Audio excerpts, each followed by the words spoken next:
Please rise for the pledge. I pledge allegiance to the flag of the United States of America and to the republic for which it stands, one nation, under God, indivisible, with liberty and justice for all. All right, good evening, everyone. First item is to announce a PA grant, state grant for the Miracle Field in Horsham, PA. Sean, you want to roll with this one? You're on the board. Sure. Thank you. Good evening, everyone. I just wanted to take a moment to kind of recognize our community for a moment.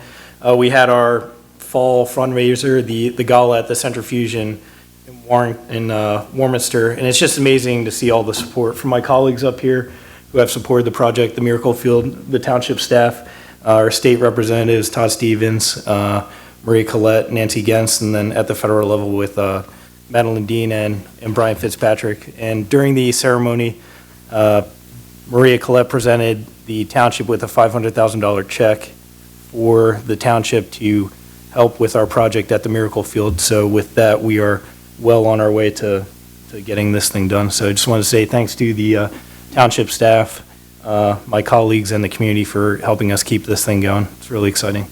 Awesome stuff. Thanks, Sean. Next is to recognize Horsham Fire Company for their service to the community. So I don't have to tell council this. We all know how important our fire company is to us. But we take each year during the Fire Prevention Month in October to thank them for their service. We don't get to thank them enough throughout the year, but we want to take time each October to thank them for their service and their efforts and their protection to our community. And I think a lot of us, in our busy lives take for granted. You just call 911 and that fire engine's coming, that ambulance is coming, and they do come. And we're very fortunate in Horsham that they do come. It's a very well the operation and the management of the fire company is next to none. It is outstanding. But again, I think a lot of people take for granted that these folks, and it's a mix now between career staff and volunteers, but they really need the volunteers, especially on the evenings and weekends. And, these people leave their families, their children's birthday parties, their holiday dinners. They wake up at 2 a.m. in the morning to take a call, and they're due at work at 7 a.m. the next day.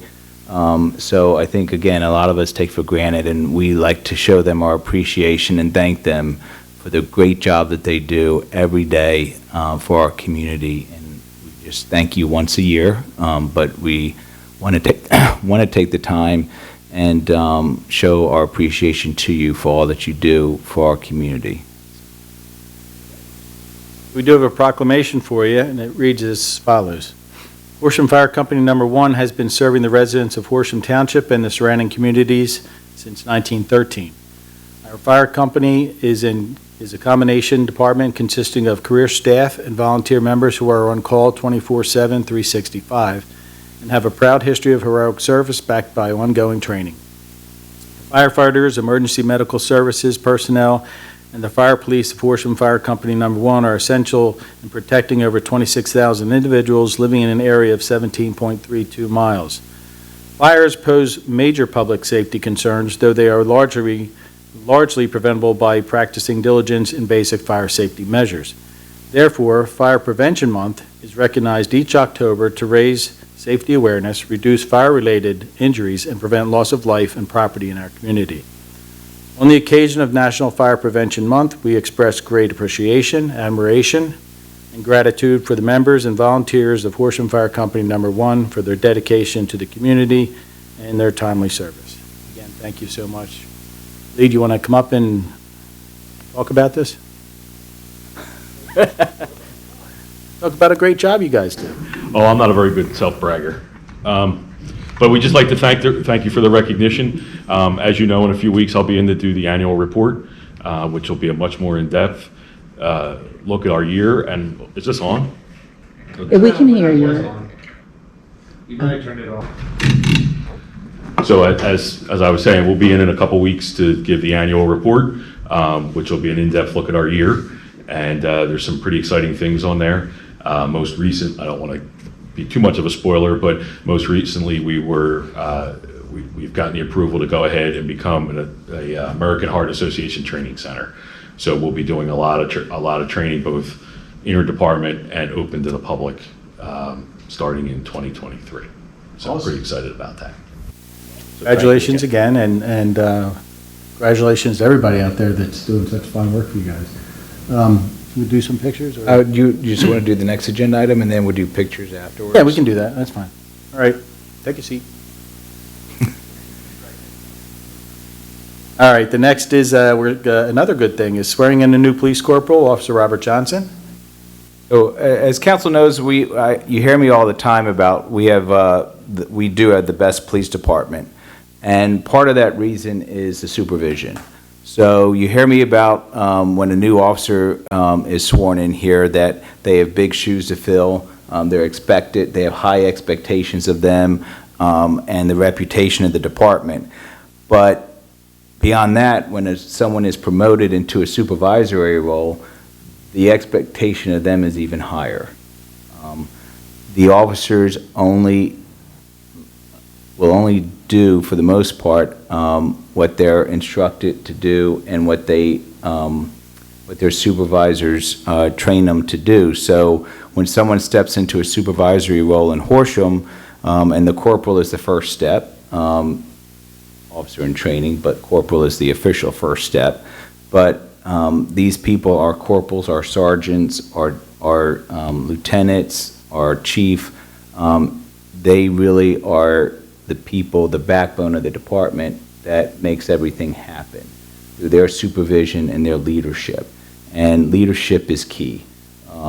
If there's not good leaders in supervisory roles, the troops aren't following. So we've been very fortunate over decades to have good command staff, good leaders in our police department, and Officer Johnson now takes that next step. He's shown us his leadership skills, and it's a position that he's deserving of. So he takes that next step, not to put any pressure on him, but he takes that next level of higher expectation of himself in his supervisory role. And tonight we're privileged to have Chief Fida swear in Officer Johnson as our next corporal.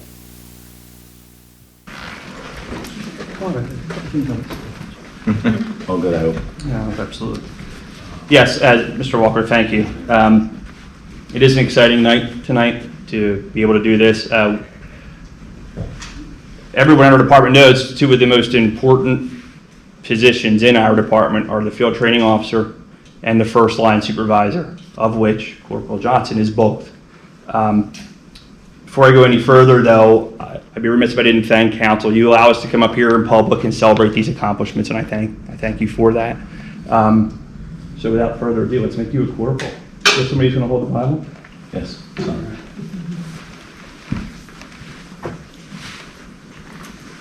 Remember this being much bigger. Yeah, I was gonna say. Yeah, we're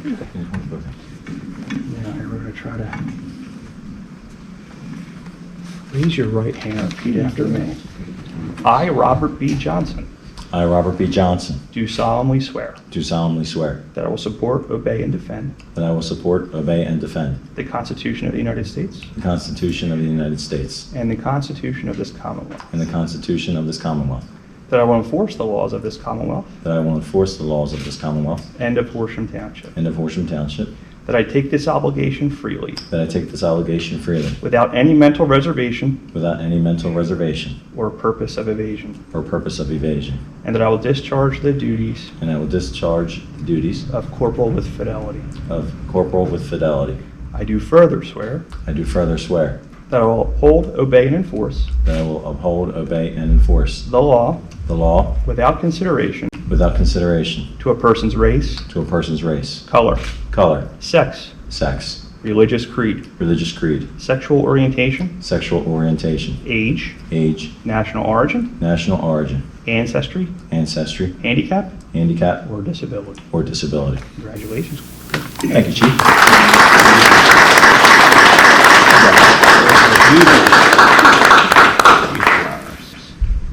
Don't stick me. Okay.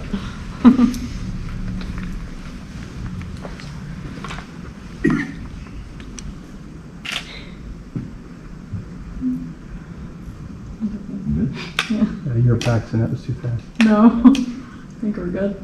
You can check it. Good job.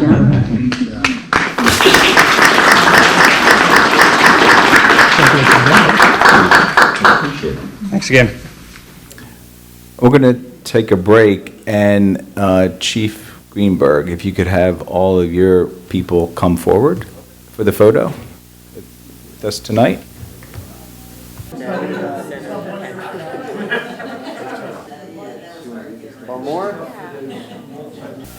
All right, next item is opportunity for questions, comments?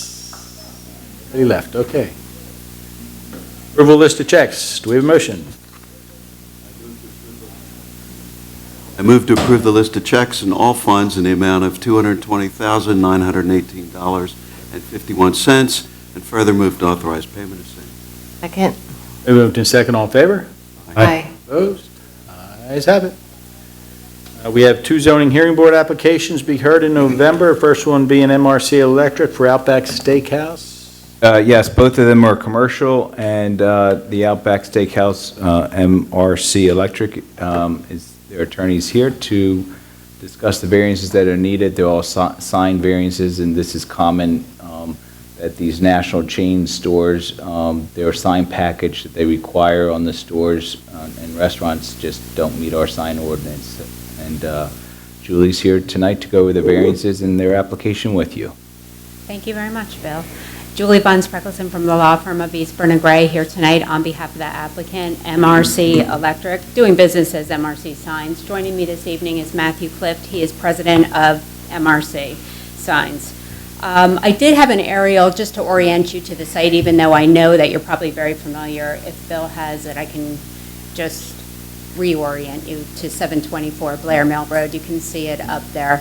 Again, this is a very commercial area, as Bill mentioned, and the property itself is located in between the Homewood Suites Hotel and the Horsham Gate Shopping Center, and then across Blair Mill Road, is the Walmart and the Lowe's. So again, a very commercial area.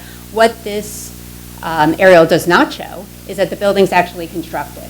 So there's a 6,500 square foot Outback Steakhouse restaurant that has been constructed. There is associated parking, some lighting, and landscaping. And as you can see along the frontage of Blair Mill Road, there's significant amount of street trees that exist there today, and then some additional trees have been planted. I drove by the site this weekend. I did see those. The building's also set back 100 feet plus from Blair Mill Road, so it's pretty much sandwiched in there, and that's why the signage is really important. Back in July, the applicant did obtain a permit for the front facade. It says Outback Steakhouse. That's in the sign drawings. I'll go through them. So they did receive that one permit for the front facade. But they are requesting additional signage, again, for visibility, branding purposes. And the variances that are requested for the signage are number of signs, total site square footage for the signage, and also for the size of a couple of the signs as well. So to run through, and I did take the liberty of distributing these sign drawing packages. You may have them in front of you, but I can also use the big screen. So if you go to the second page of page 2 of 10, it shows the locations of the proposed signs. So there's 6 building facade signs proposed, no signs on the rear of the building. And I'll run through each of the signs that are proposed. And then a monument sign is proposed along the frontage of Blair Mill. And the options 1 and 2 are just the location. They're not sure which location, but it does meet the setback requirements. So going to page 3 of 10, that's the southwest elevation side. That's the side that faces Homewood Suites. And what is proposed there is another 50.49 square foot Outback Steakhouse sign. That's the same sign that would be on the frontage of the building. And then also a 159.37 square foot map of Australia. Very important to their branding, again, facing the Homewood Suites. The next page, page 4 of 10, that is the northwest elevation. That's the front of the building. This is the sign that they did receive the permit for. It's 50.49 square feet. Page 5 of 10 is the northeast elevation. That's the side that faces the shopping center. And again, another Outback Steakhouse sign is proposed of 50.49 square feet. And also the map of Australia, which is 159.37 square feet. And then a takeaway sign, which is to designate the curbside pickup area. And that's only 7.08 square feet. The next pages 6 through 9 just give a lot more detail on the signage itself if you're interested in it, the materials and such. The last page then refers to the monument sign that's proposed. That's proposed again along the Blair Mill Road frontage. That is 75 square feet, double-sided sign. So that is Backlit? the signage proposing. It is internally lit. Certainly. Yeah. The whole sign is lit or just the letters? Matt, do you? It would just be the letters that would be lit.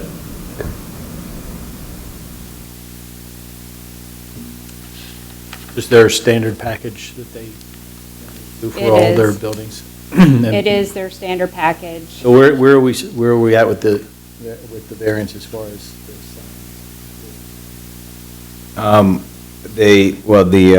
There's a list of variances that, that they will need, but it's nothing, as I said earlier, it's nothing unusual.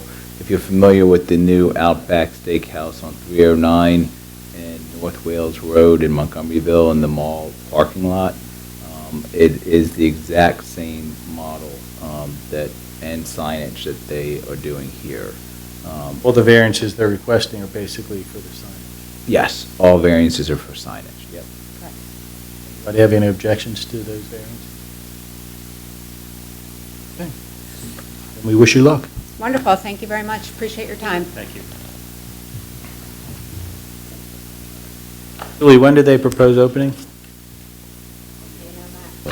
It's a great question, and I do not know. I know they're hiring. They're in the process of hiring right now, so I know they're Curious. trying to. People will ask. We always get people. I'm sure. Yeah, if you find out, and just let Bill know. I will. When people ask us, then we can tell them what's going on. I will find that out. Thank Thank you. you.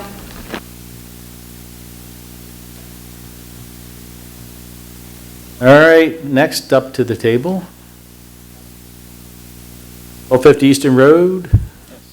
1250 Eastern Road has been in front of you in the past. It's for a proposed off-premise sign, otherwise known as what we call a billboard. And they have revised their application and are in front of you to share that revision and go through it with you. And their attorney, Mr. Greg Allen, is here to do that. Good evening. Greg Edelman here on behalf of the applicant. I believe when this application was last in front of the council a couple months ago, we were presenting the special exception application for a single-sided 200 square foot one-sided sign, and then also discussing an alternative double-sided 288 square foot sign that would be more of a monument style sign with the stone around the back and around the sides and up the columns. And the comment we heard from council was that that sign, why does it have to be larger? So subsequent to that presentation, we have revised it so that the alternative double-sided sign is now the same size sign face, 200 square feet, is what your ordinance permits, but it is double-sided, so that's a variance that we've added to our pending zoning application as the alternative. The double-sided sign does not propose the removal of any trees in the riparian Zone 1 or Zone 2, and those are the only two zones. So what we're here seeking council's consideration for this evening is for council to reevaluate. I believe you had sent a letter to the zoning board with respect to the alternative sign and the special exception, or I think it was just on the special exception. Mary, I can't remember off the top of my head. I think it was Yeah, they were objecting to the special exception because that's all you had in front of the That's zoning right. hearing board at the I time. believe that's right. So we're seeking to see if council is amenable to the alternative sign as presented this evening, which is the double-sided 200 square foot. And there are some renderings, I believe, Bill, if you could pull them up. So if I can walk you through the original design that you're seeing here on the screen now, that is, I say, wait, that's the original design. that's right, it does say original design, the bottom right-hand corner. So the original design is 200 square feet, and then the enhanced design is a lower sign. It's not as high, it's 23 feet high, 200 square feet. And then that would have been the back of the original design, since it was only single-sided. And here you have the back of the proposed alternative. So all in all, it's a lower sign. I think it looks better since it has two sides as opposed to the mechanical rear. It's the same size in terms of total sign face. But that one does require a variance to have two sides. You're meeting your setbacks? Yes, all setbacks are met. No other relief is required. No encroachment into the riparian zone is occurring. There's also an easement that the authority owns to the rear of the sign, so that's why we can't push it back any further. It'll appear and then wind up in the middle of that easement area that the authority currently owns. The only variance is for the double-sided. That's correct. What about the street trees? That was part of the original discussion. There was some issues there. Yes, that is correct. So if you go to the site plan, Bill, I think we are adding in a number of street trees, as well as when we originally had talked about removing one of the trees, we had proposed some additional in the riparian zone. What's the total number? It'll be 8 total street trees being added, I think. I'm confused, but you're taking out some and then adding some, correct? Yes, that's right. So the ones that are labeled TBR along the front, they would be removed, and then we're actually moving the trees back a little bit. You'll see the ones behind it that are labeled, I think, GPO. There's 4 there, and then there's the ER. I don't remember what they are, something maple or whatever. Eastern red bud. It'll be reviewed by obviously by your township arborist and landscape architect. And then we had shown some additional on this plan. This plan actually showed the sign that was to be removed tree that was to be removed in the riparian zone.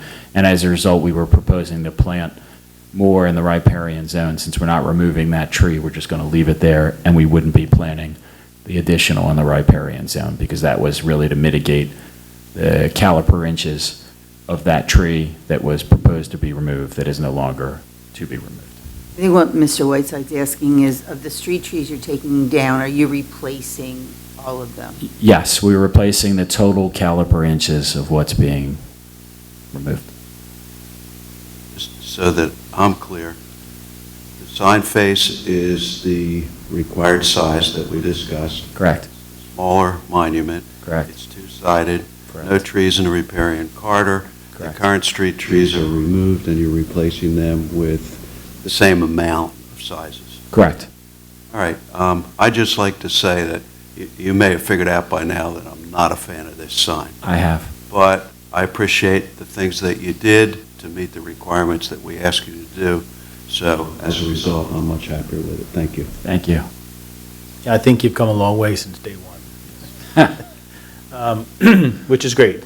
It's great to work together and get things done. You know, like Bill said, we're not big fans of billboards, but we have the ordinance, and I think, and we appreciate the fact you cooperated with us to get it close. Thank you very much. So I'm okay. Anybody else have anything? You good? Sean? Okay, well then we'll go neutral on that and wish you luck to it. Great, thank you. And what I'll do is I will write a letter to the zoning hearing board solicitor withdrawing your objection and giving the reasons why you're withdrawing your objection. Great. Thank you again. I appreciate your cooperation on this. Thank you very much. Have a good night. We'll be up in time for the World Series champion Phillies. We wish. Talk to PennDOT. I hope not. It'll be the back-to-back. Yeah. Thank you very much. Have a good night. You too. Next is consider a resolution. We're going to be appointing a voting delegate and 2 alternate delegates to the Montgomery County Tax Collection Committee. As you know, the reason for this is we have a new finance director, so we have to add the finance director on as an alternate delegate, Susan Zapp. Do we have a motion? I move to appoint William Gildea Walker as voting delegate and Susan Zepp and Dennis Haggerty as alternate voting delegates to the Montgomery County Tax Collection Committee as per Act 32. Second. It's been moved and seconded. Is a roll call vote? Ms. Harmon, how do you vote? Aye. Mr. Wade, how do you vote? Aye. Mr. Whiteside, how do you vote? I vote aye. And Mr. McCouch, how do you vote? Aye. Motion passes unanimously. Okay, being that there's no further items on the agenda, I'll make 2 announcements. One is that council will be adjourning into the caucus room to discuss matters of real estate. Real estate personnel. Personnel, yes. And the second item is just to wish the Phillies lots of luck. Meeting adjourned.